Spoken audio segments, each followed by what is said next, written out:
বন্ধুরা, ট্রেডিং আর ইনভেস্টিং থেকে আপনি প্রচুর পয়সা কামাতে পারেন। তবে এই দুটির মধ্যে সবথেকে ভালো কোনটি এবং এই দুটির মধ্যে পার্থক্য কি? ট্রেডিং আর ইনভেস্টিং হলো শেয়ার মার্কেট থেকে পয়সা কামানোর দুটি রাস্তা। ট্রেডিং এ কি হয়, কিছু দূর যাওয়ার পরে কিন্তু আপনি আপনার প্রফিট পেয়ে যান, কিন্তু ইনভেস্টিং এর রাস্তা অনেক লম্বা। এখানে প্রফিট পেতে কিন্তু আপনার অনেক সময় লাগতে পারে।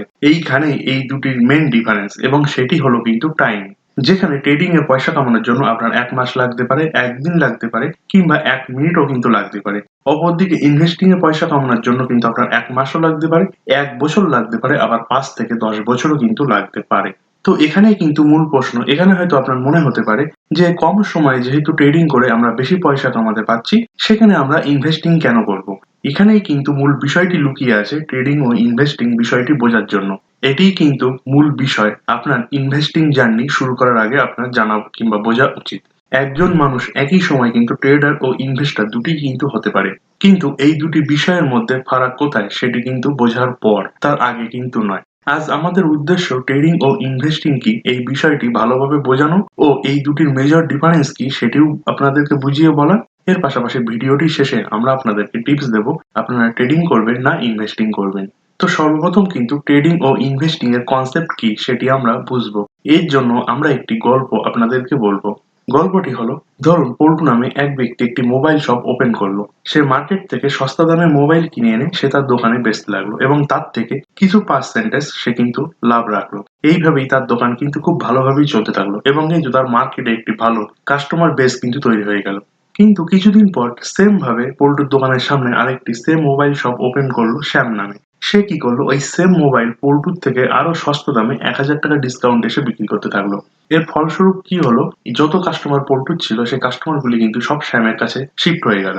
এবার পল্টুর যেহেতু কাস্টমার কমে গেল, সে কি করলো, সারাদিন টিভিতে নিউজ দেখতে থাকলো। হঠাৎ একদিন টিভি দেখতে দেখতে সে একটি নিউজ সামনে আসলো। সে দেখলো যে মোবাইলটা সে বিক্রি করছিল চিপ শর্টেজের কারণে, সেই মোবাইল ম্যানুফ্যাকচারিং কোম্পানি কিন্তু সেই মোবাইলটি ম্যানুফ্যাকচার করা বন্ধ করে দিয়েছে। এখানে কিন্তু পল্টুর মাথায় দুটি বুদ্ধি আসলো। প্রথমটি হলো, সে শ্যামের দোকানে গিয়ে সমস্ত মোবাইল কম পয়সায় কিনে এনে তার দোকানে এনে সে ১,০০০ টাকা কি ২,০০০ টাকা প্রফিটে বিক্রি করতে পারে। দ্বিতীয় কাজ করতে পারে, সে কিন্তু শ্যামের দোকান থেকে সমস্ত মোবাইল কম পয়সায় কিনে এনে তার কিন্তু স্টোরে সে আটকে রাখতে পারে, মানে মোবাইলটা স্টোর করে রাখতে পারে। এরপরে মার্কেটে যেহেতু সেই মোবাইলের চাহিদা আছে, সেই মোবাইলের দাম কিন্তু আস্তে আস্তে ঊর্ধ্বমুখী কিন্তু হবেই। যখনই সেই মোবাইলটার দাম বাড়ছে, সেই ৯,০০০ টাকা মোবাইল কিন্তু সে ১২,০০০ টাকায় বিক্রি করে আরো বেশি প্রফিট কিন্তু সে কামাতে পারে। ঠিক একইভাবে কিন্তু ট্রেডিং ও ইনভেস্টিং এর কনসেপ্ট কিন্তু এখানেই লুকিয়ে আছে। পল্টু যখন কম দামে ফোন কিনে বেশি দামে বিক্রি করছে, সে কিন্তু ট্রেডিং করছে। কিন্তু যখন ওই সেম মোবাইল সে যখন কিনে এনে তার স্টোরে রেখে দিল, কয়েক মাস পরে তার ভ্যালুয়েশন যখন আরো বেশি বাড়লো, তখন কিন্তু সে মোবাইলটা সে বিক্রি করে দিয়ে আরো বেশি প্রফিট সে কামিয়ে নিল। এটিকে কিন্তু মূলত ইনভেস্টিং বলা হয়ে থাকে। এখানে কিন্তু পল্টু পার ডে কিন্তু সেল এবং বাই করেনি, মানে প্রতিদিন কিন্তু কেনাবেচা করছে না। তার জন্য সে যেহেতু সেই ফোনগুলি হোল্ড করে রেখেছিল, এবং কিছুদিন পরে যখন তার দাম বাড়লো সে যখন বিক্রি করলো, ঠিক একইভাবে কিন্তু ট্রেডিং ও ইনভেস্টিং কিন্তু ওয়ার্ক করছে। ঠিক একইভাবে শেয়ার মার্কেটে মোবাইলের জায়গায় কিন্তু শেয়ার এসে যায়, আর শেয়ার মার্কেটে কিন্তু আমরা ফোনের জায়গায় শেয়ার কম দামে কিনে বেশি দামে কিন্তু বিক্রি করে তার থেকে আমরা প্রফিট আর্ন করি। এটিকে কিন্তু ট্রেডিং বলা হয়। আবার একই শেয়ার যদি আপনি সস্তা দামে কিনে কয়েক মাস পর কিংবা কয়েক বছর পর যখন তার দাম বাড়লো তখন যদি আপনি বিক্রি করে প্রফিট করেন, তখন কিন্তু সেটিকে ইনভেস্টিং বলা হয়ে থাকে। এখানে কিন্তু এই দুটির মেজর ডিফারেন্স, এবং সেটি কিন্তু টাইম। আই হোপ আপনারা বুঝতে পেরেছেন ট্রেডিং ও ইনভেস্টিং এর কনসেপ্টটি।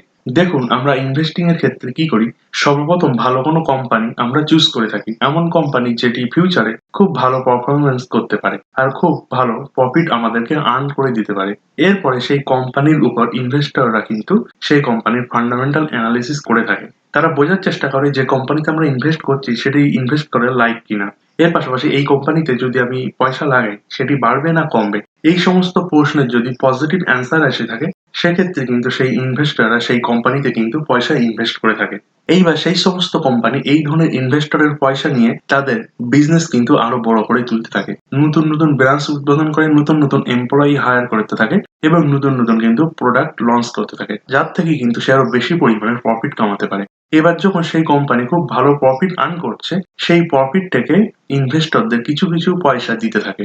এই ছোট ছোট পয়সাকে কিন্তু গিফট আকারে কিন্তু দিয়ে থাকে, এবং এই গিফটটাকে কিন্তু ডিভিডেন্ড বলা হয়ে থাকে। কারণ ইনভেস্টররা কিন্তু লং টাইমের জন্য ইনভেস্ট করে গেছে, তাই তাদের যে পয়সাটা তারা ইনভেস্ট করে গেছে তার যে লাভটা হচ্ছে সেটি তো সে পাচ্ছেই, তার পাশাপাশি এই ছোট ছোট পুরস্কার স্বরূপ যে ডিভিডেন্ড দিয়ে থাকে এটি কিন্তু তাদেরকে খুশি করার জন্য দিয়ে থাকে। এখানেই কিন্তু ইনভেস্টরদের লং টাইম যে প্রফিট করছে সেটি তো তারা মিলছেই, তার পাশাপাশি ডিভিডেন্ড হিসাবে কিন্তু এক্সট্রা মানি সে আর্নিং করছে। এমন অনেক ইনভেস্টর আছে যাদের কিন্তু এই ডিভিডেন্ডের আয় কিন্তু লাখ থেকে কোটির কাছাকাছি। অন্যদিকে যদি আপনি ট্রেডারদের কথা ধরেন, মানে যারা ট্রেডিং করছে তাদের কথা যদি ধরেন, তারা কিন্তু কোম্পানি কি পজিশনে আছে সেটি নিয়ে কিন্তু কোনো রকম তাদের মাথা ব্যথা নেই। কোম্পানি কি কাজ করছে সেটি নিয়ে তাদের মাথা ব্যথা নেই, কোম্পানি লাভ করছে না লস করছে সেটিও তাদের মাথা ব্যথা নেই। এর পাশাপাশি ফান্ডামেন্টাল অ্যানালিসিস সেটিও কিন্তু তারা করে না কখনোই। একজন ট্রেডার সে ট্রেডিং শুরু করার আগে কিন্তু টেকনিক্যাল অ্যানালিসিস করে এবং চার্ট অ্যানালিসিস নিয়েই কিন্তু সে পড়ে থাকে। এর পাশাপাশি শেয়ার প্রাইস কিন্তু সে ট্র্যাকিং করতে থাকে, শেয়ার প্রাইস বাড়ছে না কমছে, এবং এই যে ট্রেডাররা এর মধ্যেই কিন্তু সে অপরচুনিটি খোঁজে। একজন ট্রেডারের কাজ হলো কিন্তু রোজ সকালে ঘুম থেকে উঠে একটি কোম্পানি কিংবা দুটি কোম্পানিকে সিলেক্ট করে নেওয়া, তার উপর সেই কোম্পানির উপর কিন্তু নজর রাখা, তার প্রাইসটা কি পরিমাণে ওঠানামা করছে।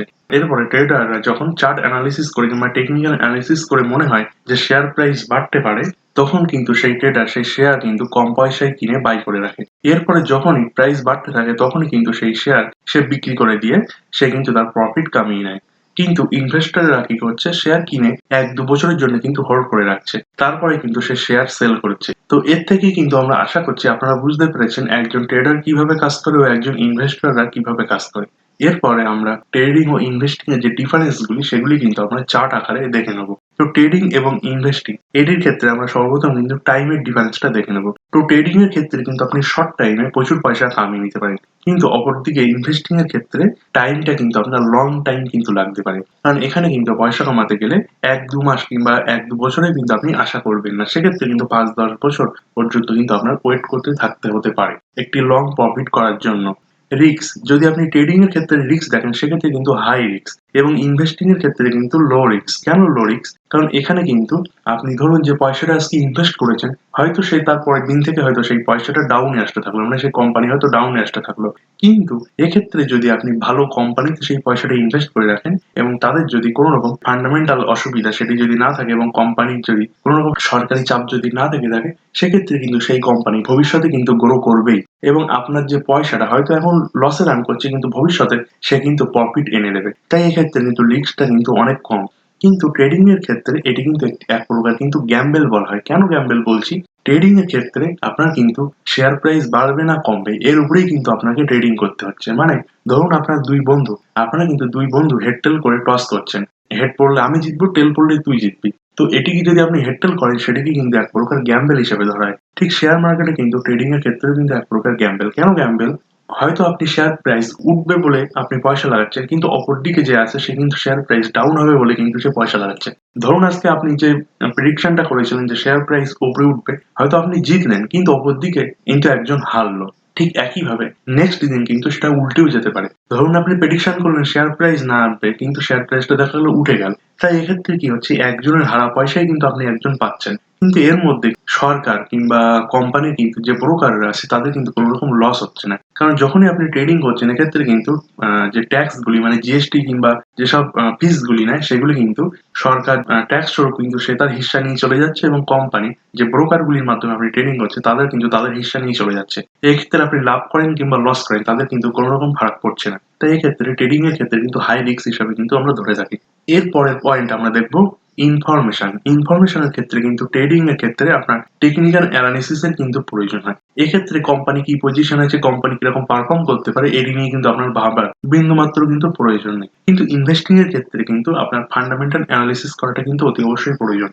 এক্ষেত্রে আপনার পয়সা লাগানোর আগে কোম্পানি কি পজিশনে আছে, কোম্পানি ভবিষ্যতে গ্রো করতে পারে কিনা, কোম্পানির যে নেক্সট স্টেপ গুলি মানে সামনে যে দৃষ্টিভঙ্গি কোম্পানির কিরকম, মানে কোম্পানি নেক্সট যেসব কাজগুলি করতে যাচ্ছে সেগুলো কি, কোথায় কোথায় পয়সা লাগাচ্ছে, কোন সেক্টরে পয়সা লাগাচ্ছে, এটা কিন্তু আপনাকে ভাবতে হবে। তারপরেই কিন্তু আপনার ইনভেস্টিং করতে হবে। তার জন্য কিন্তু কোম্পানির ফান্ডামেন্টাল অ্যানালিসিস করা কিন্তু অতি অবশ্যই প্রয়োজন।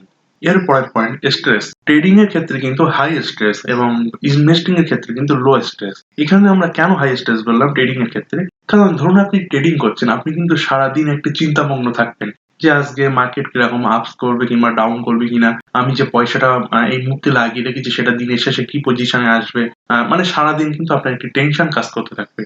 কিন্তু যদি আপনি ইনভেস্টিং করে রাখেন, কিন্তু আপনার কিন্তু প্রতিদিন মার্কেট সম্বন্ধে কিন্তু জানা বোঝার কোনো রকম প্রয়োজন নেই। আপনি ধরুন আজকে ইনভেস্ট করে রেখেছেন, আপনি 1 মাস 2 মাস কিংবা 6 মাস পরে কিন্তু আপনি মার্কেট খুলে দেখলেন যে আপনি যে ইনভেস্ট করে রেখেছিলেন সেটি আপ হচ্ছে না ডাউন হচ্ছে। ধরুন সেটা ডাউন হচ্ছে, আপনার কিন্তু তখন আপনি বিক্রি করছেন না, আপনি আরো 1 বছর কিংবা 2 বছর কিন্তু হোল্ড করে রাখলেন। তারপরে ধরুন কোম্পানি খুব ভালো রান করলো, তার থেকে আপনি একটি মোটা অঙ্কের প্রফিট কামিয়ে নিলেন।